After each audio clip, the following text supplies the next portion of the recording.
Bismillahirrahmanirrahim. Assalamualaikum warahmatullahi wabarakatuh.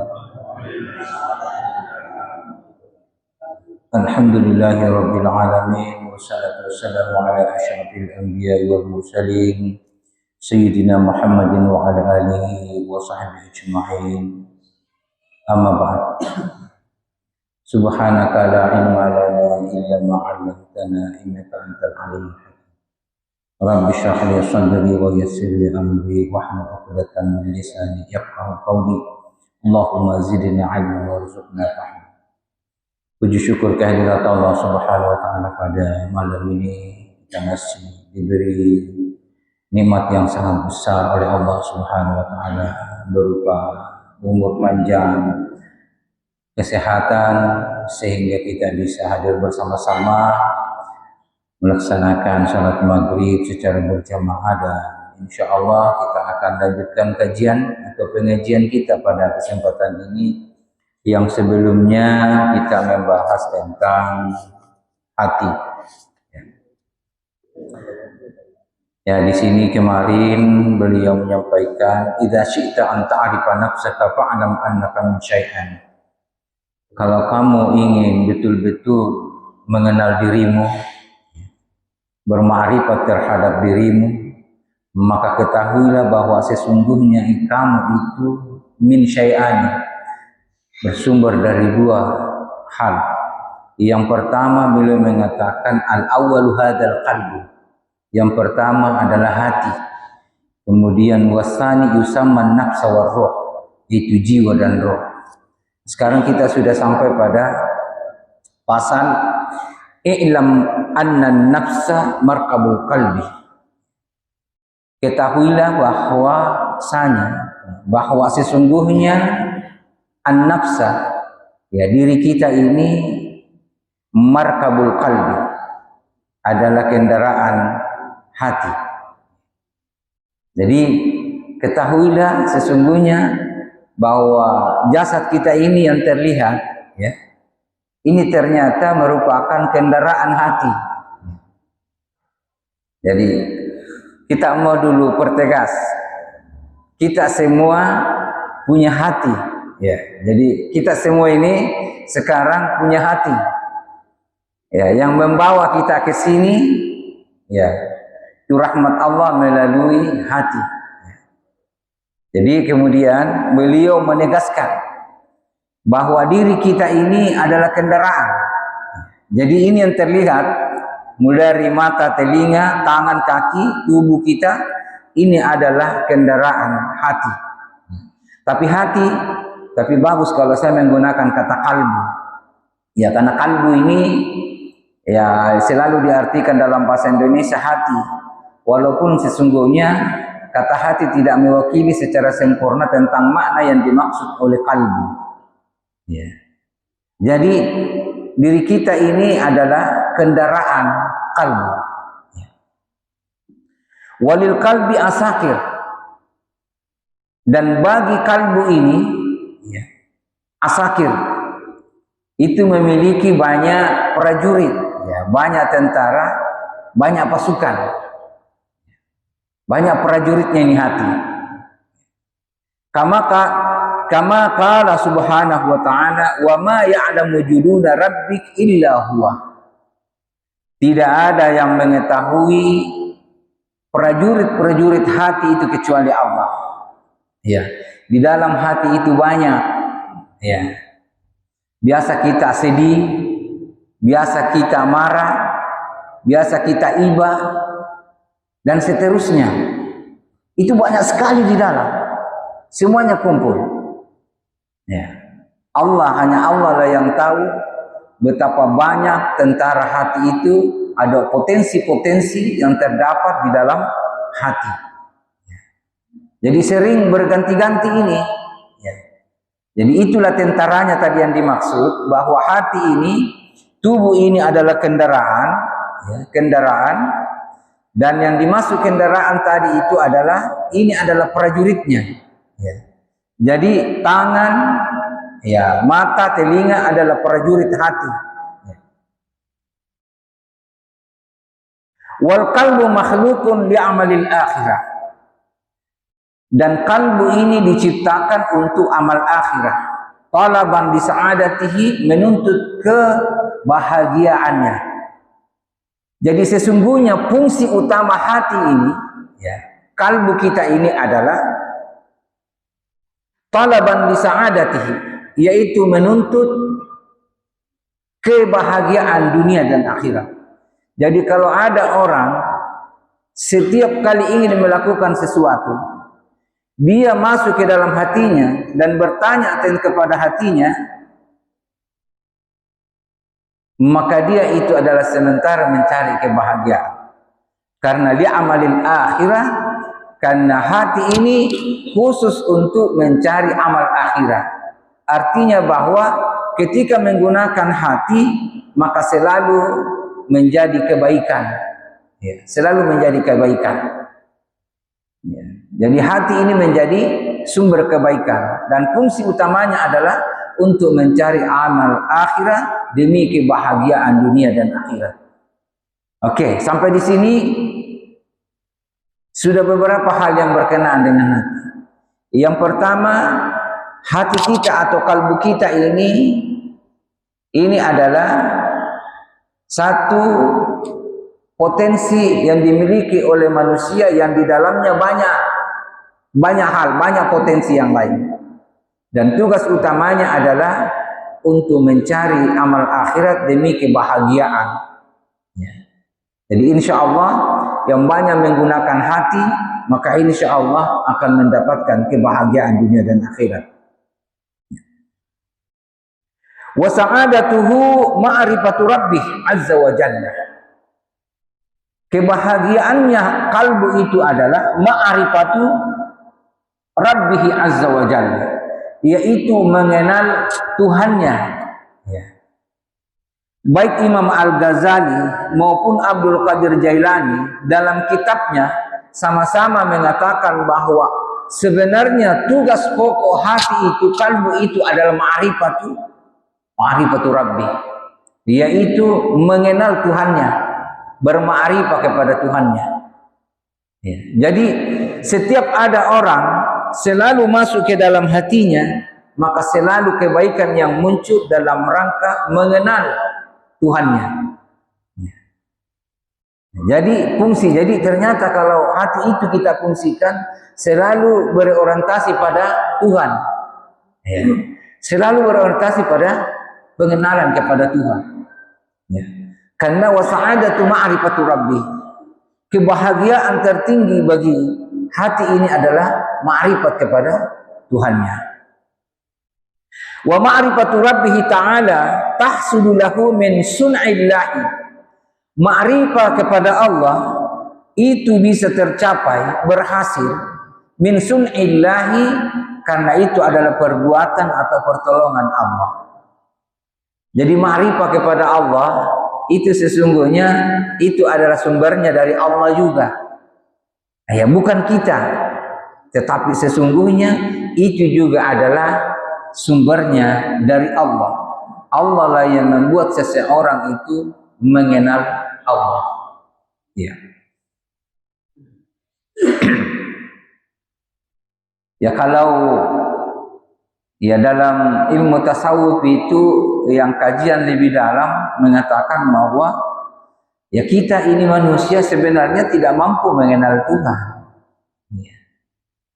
Tetapi yang mengenal Tuhan itu adalah Tuhan sendiri. Ya, adapun ilmu yang kita gunakan itu adalah ilmu pinjaman, dan secara hakiki ilmu yang kita gunakan itu adalah ilmu dari Allah Subhanahu wa taala. Karena sifat di antara sifat 20 Allah memiliki sifat al-ilm atau alim. Ya. Kemudian alimnya Allah tidak sama dengan alim kita. Nah, alimnya, ilmu yang kita miliki adalah ilmu yang dipinjamkan oleh Allah, itu pun sangat sederhana. Ya. Sangat sederhana. Sangat terbatas. Wa huwa min jumlati alamihi. Ya. Jadi ternyata hati ini salah satu dalam bahagian dari alam. Ya, alam. Ya, selain Allah itu adalah alam. Ya, jadi bahagian dari alam atau makhluk Allah. Jadi hati ini adalah salah satu bahagian dari alam Allah atau makhluk Allah. Wala tahsul lahu ma'rifatu ajaibil alami illa min tariqil hawas. Dan tidak bisa mengetahui ajaibil alam, keajaiban alam ini illa min tariqil hawas, kecuali melalui panca indera. Ya. Jadi panca indera ini menjadi jendela hati untuk mengetahui. Ya, mulai dari mata, mendengar, rasa, itu adalah bahagian dari jalan untuk mengetahui keajaiban alam. Ya, alam yang dimaksud ya alam yang termasuk hati. Ya. Wal hawassu minal qalbi, dan wal hawassu minal qalbi, ternyata panca indera itu adalah sumbernya dari hati. Sumbernya dari hati. Apa artinya? Ya, panca indera. Jadi memang mata yang melihat itu sesungguhnya sumbernya hati. Kalau ayat yang lain mengatakan lahum qulubun, ya, lahum qulubun yafqahuna yaqiluna biha. Ya. Jadi mereka memiliki hati digunakan untuk memahami. Nah, cara memahaminya itu adalah menggunakan hawas. Jadi mata melihat, itu kemudian diolah, mendengar, kemudian merasa, itu semuanya berpusat pada hati. Ya, berpusat pada hati. Jadi kan kalau kita lihat memang, ya mata ini kan bukan mata yang melihat, bukan pula telinga yang mendengar. Ya. Tetapi dia adalah alat melihat dan alat mendengar. Ya. Karena ada orang ada matanya tidak bisa melihat. Ya. Lagi bermasalah. Ketika matanya rusak tidak bisa melihat. Tapi apakah potensi melihatnya itu hilang? Tidak hilang, cuma alatnya yang rusak. Kalau diperbaiki dia melihat kembali. Ya. Ada juga orang sempurna matanya tidak rusak tapi tidak bisa melihat. Ya. Begitu juga telinga. Berarti bukan telinga yang mendengar, bukan pula mata yang melihat. Di dalam ayat Allah mengatakan bahwa la ta'mal absar, bahwa mata itu sebenarnya penglihatan tidak buta, tapi yang buta itu adalah hati. Hati. Apa artinya? Walaupun orang melihat matanya, mendengar telinganya, tapi hatinya buta, maka kebenaran tidak mampu ditangkap. Sambungan ayat tadi itu mengatakan dia punya mata tapi tidak melihat, dia punya telinga tapi tidak mendengar. Digunakan untuk memahami ciptaan Allah. Berarti lagi-lagi bahwa kajian kita ini adalah kajian qalb, kajian hati, di mana sumbernya kehidupan kita ini yang terlihat ini adalah tentara hati. Jadi dinamika kehidupan kita ini mulai mata dan seterusnya itu adalah tentara hati. Yang kontrol ini, yang rajanya ini, komandannya ini adalah hati. Kita ke kiri itu adalah perintah hati.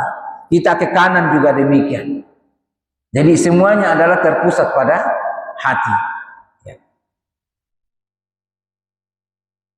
Wal qalabu markabuhu, dan kita punya anggota tubuh ini adalah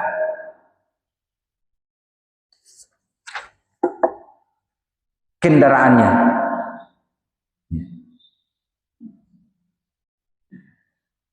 Wal qalabu la yaqumu illa bit ta'ami wasyarabi.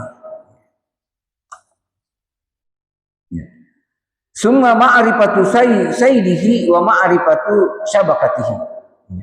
Kemudian ya, hati ini kemudian objeknya itu dapat dilihat bahwa mana hal yang baik, mana hal yang tidak baik. Wal kalabu la yaqumu illa bit ta'ami wasyarabi. Dan tubuh kita ini menurut beliau itu tergantung pada makanan. Tubuh yang menjadi kendaraan tadi ini itu bergantung pada makanan, minuman. Wa huwa da'ifun ala khatari minal ju'i wal 'atsi fil batin wa ala khatari minal ma'i wan nari fil zahir. Jadi ada kebutuhan mendasar bagi tubuh kita ini itu lemah. Ya, karena ternyata tubuh kita ini ada dari dalam diri kita ini seperti dia mengatakan bahwa kita merasakan lapar, kita merasakan dahaga, itu dari dalam. Kemudian dari luar itu adalah wa ala khatarin minal ma'i wan nari fi zahir. Jadi tantangannya kalau dari dalam, ya secara tubuh ini itu adalah karena ada rasa lapar. Kemudian ada rasa haus. Nah, kemudian dari luar ini minal ma'i iwan nari fi zahir. Jadi kemudian dari luar ini ternyata tubuh kita ini tidak tahan dengan api. Wa huwa muqabilu a'da'il katsira. Kemudian beliau melanjutkan, wa tahtaju an ta'rifal askaraini. Maka kita ini seharusnya atau membutuhkan sebuah pengetahuan tentang tentara-tentara hati tadi. Jadi kita menurut beliau bahwa kita ini harus mengetahui dengan baik tentang apa itu tentara hati. Ya, apa itu tentara hati?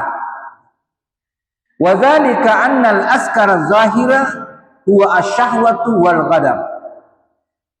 Maka tentara hati secara zahir, ya. Tentara hati secara zahir, ya prajuritnya ini, ya kan hati tadi komandannya, hati komandannya, maka tentaranya adalah mengatakan huwa asyahwatu wal ghadab. Ya. Salah satu tentaranya adalah adanya potensi di dalam diri kita ini sebuah keinginan yang selalu ingin melakukan sesuatu yang tidak baik. Ya, kalau di dalam ayat kita sebut, kita ketahui innan nafsa la ammaratun bisu, bahwa sesungguhnya ada di dalam diri kita ini namanya nafsu ammarah yang selalu mengarahkan kita kepada hal yang tidak baik. Ya, jadi sebenarnya ini yang kita lawan ini itu bersumber dari dalam diri kita. Ya, mulai dari rasa malas, ya. Kemudian rasa marah, ria, ya. Kemudian sombong. Itu semuanya ternyata bersumber dari dalam diri kita. Itu adalah tentara hati. Dan yang kedua wal ghadab. Ya. Jadi ini ada potensi di dalam yang disebut dengan ghadab, ya, angkara murka, kemarahan, ya, kebengisan. Ya, ini ada di dalam. Ya, inilah semua. Jadi ada pada diri kita ini. Ya. Kalau kita merujuk pada firman yang lain mengatakan, fa'alhamaha fujuraha wa taqwaha. Ternyata memang Allah ini mengilhamkan kepada kita ini ada dua potensi, yaitu alhamaha fujur wa taqwaha. Jadi ada potensi tidak baik dan ada potensi takwa. Jadi ada kebaikan. Wa manaziluhum fil yadaini.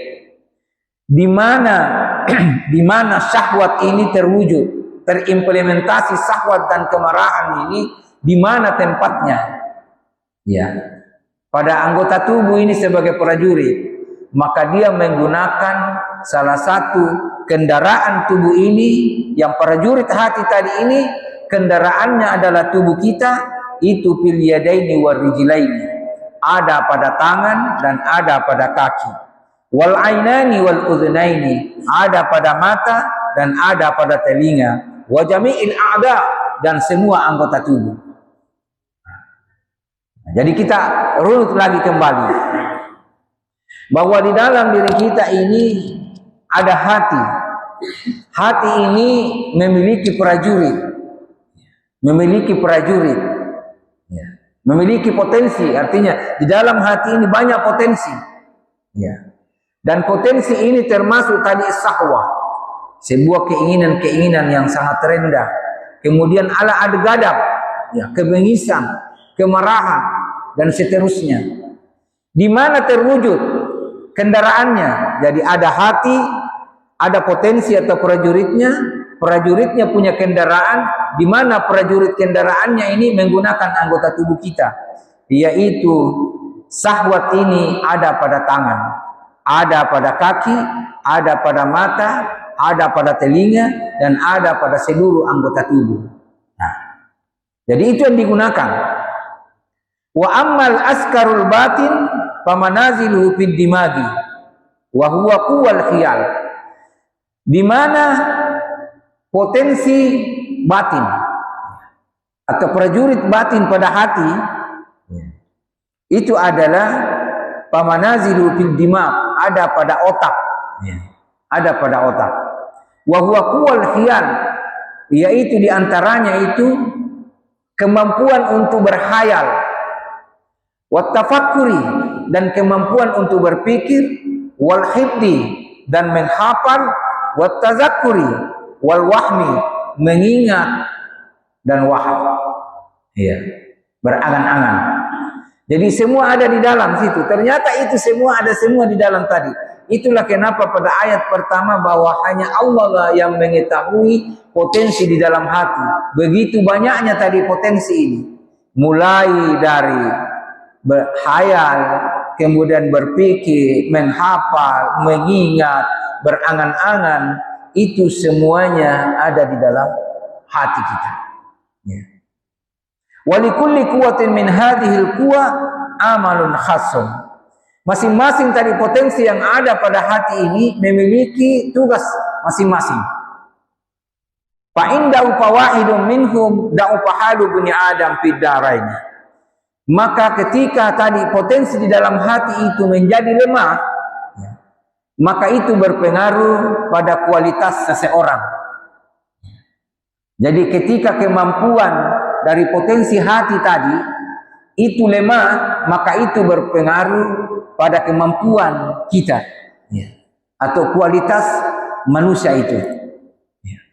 Lagi-lagi kita dapat poin bahwa ternyata kualitas manusia baik dari zahir maupun batin itu sebenarnya sentralnya ada pada hati, ada pada hati. Ya. Hati-hatilah dengan hati. Ya. Jagalah hati, karena hati adalah lentera. Ya. Jadi hati memang ini, ya, menjadi unsur yang sangat terpenting dalam kehidupan kita, lahir maupun batin. Wa jumlatu hadainil askaraini fil qalbi wa huwa amiruha. Ya. Jadi wa jumlatu hadainil askiraini, ya, kedua potensi ini yang ada di dalam hati ini, wa huwa amiruha, itu adalah hati menjadi pemimpinnya, ya, komandannya ini. Fa in amara lisana ayyadhkura zakara. Kalau hati menyuruh lidah kita, kalau hati menyuruh lidah kita untuk berzikir, maka berzikirlah kita. Ya. Berzikirlah kita. Wa in amaral yada antabatisha batasat. Kalau hati ini menyuruh tangan kita untuk memukul, maka memukul kita. Jadi tidak ada orang memukul saja, tiba-tiba jalan, langsung tangannya goyang memukul saja secara otomatis. Itu ternyata mesti diawali dari dalam sini. Jadi semua gerakan kita, perbuatan kita ini ternyata bersumber dari hati. Apakah itu perbuatan buruk atau baik, ternyata dikontrol oleh hati. Karena dikatakan tadi bahwa kedua potensi lahir dan batin, ya, lahir dan batin pada hati itu adalah amiruha, dia adalah pemimpinnya. Ya. Fa in amara lisana zakara an ayyadkara zakara. Ketika hati itu menyuruh lidah kita untuk berzikir, maka dia berzikir. Berarti pada saat kita agak malas dan berat untuk berzikir, maka yang bermasalah itu adalah hati. Maka tegurlah dia, hei, kenapa kamu lagi malas? Atau memerintahkan untuk tidak berzikir. Nah. Ya. Fa in amaral yada an tabasita batasat. Kemudian ketika hati itu menyuruh memukul tangan, maka dia memukul. Wa in amaral rijala an tas'a sa'at. Apabila hati ini menyuruh kaki kita untuk berjalan kepada menuju pada sesuatu tempat, maka kaki itu akan berjalan. Jadi tidak ada orang angkat sendiri kakinya tanpa diawali oleh potensi rohani yang bersumber dari hati.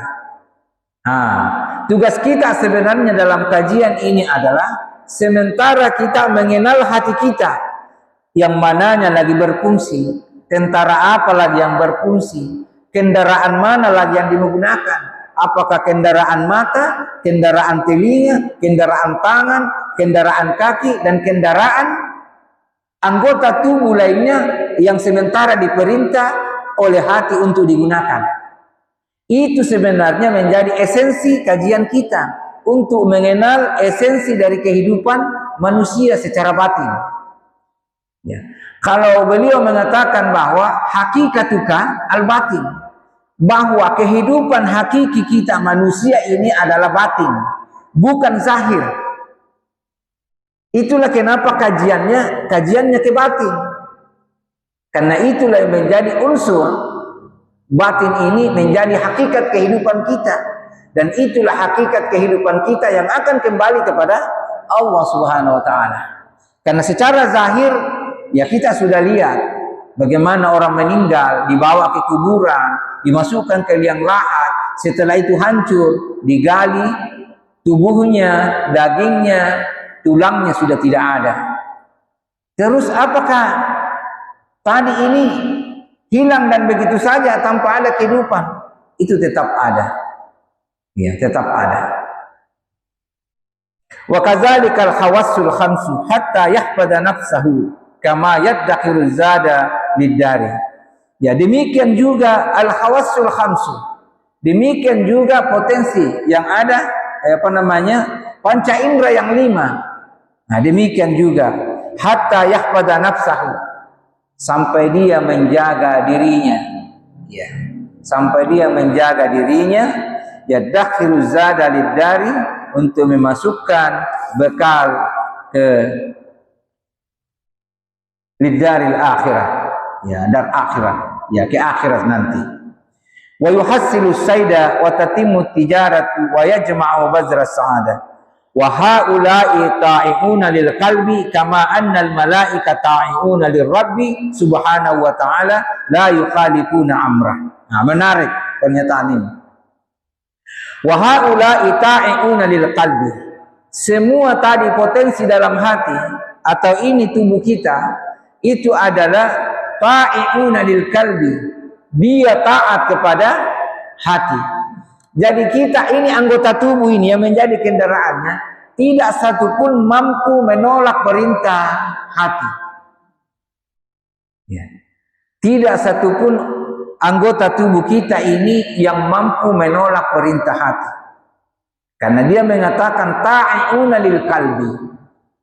Ini tadi anggota tubuh kita itu taat kepada hati, kama annal malaika ta'i'una lir rabbi, seperti ketaatan malaikat kepada Tuhannya. Malaikat itu tidak pernah tidak taat. La ya'sunallah wala wa ta'ala la yukhalifuna amrah. Jadi malaikat itu tidak pernah maksiat kepada Tuhannya. La ya'sunallah, dia tidak pernah maksiat. Seperti itulah gambaran menurut beliau ketaatan anggota tubuh kita terhadap hati. Apa artinya? Bahwa apa yang terlihat perilaku orang itu adalah bersumber dari hatinya. Ketika ada orang melakukan maksiat dan seterusnya, maka yang bermasalah adalah hatinya. Maka yang bermasalah adalah hatinya.